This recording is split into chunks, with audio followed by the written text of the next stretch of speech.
ụmụnne m ndị Igbo, ọ bụrụ na ịbụ onye na-amalite ime ihe ejije as an upcoming content creation nọ n'ala Igbo, biko hụchara m ntị ọfụma, maka so many of us amarọ the particular person anyị nwere ike ịkọwara ihe anyị na-agabiga n'ihe ozi anyị. Mana tata achọ ka m gwa gị ofu onye, ọ bụgoro na ịbụ iti mpataka, ọ bụgoro na iti gị enweghị atụ, maka gịnị? Sụpịrị onye nwe iru akwụkwọ na-asụ bụ Mark, onye nwere ike ịgbariri gị ya n'ahịrị maọbụ na nkeji on the language of a common man, anaghị ama ya aka in the whole entire Southeast.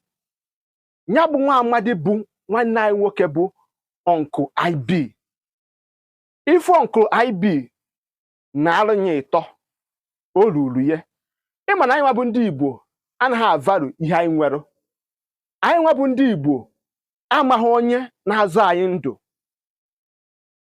Uncle IB ga-akọwara gị ihe ka o ga-esi wee do gị anya, and ọ nọkwanụ ịga to answer anytime ị kpọrọ ya. Gị bụ onye na-ebido, ọ ga-amasị m ka ijegoro na peji nwanne anyị nwoke a dị ebe a, jegoro ka ịnụrụ okwu niile ọ na-ekwu, ihe gbasatara iji wee nyerịta ụmụnne anyị aka ka ha nwee ike itozu n'iru akwụkwọ.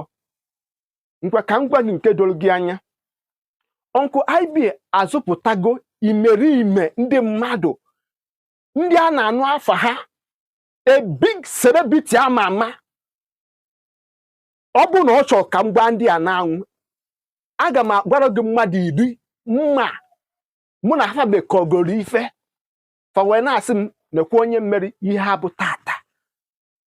Gị nwa bụ onye Igbo, ka ihe ị na-eme, ngwa were ọsọ jee n'igwe ozi ya, ọsọ ntakịrị obere ego isoro ya na WhatsApp group ya is unlimited, maka na ndị be anyị amarọ the value Uncle IB bara n'ala Igbo anyị. Mụnwa bụ Maazị UC na-agwa gị na m emekọgo ihe with many majority people n'iru akwụkwọ.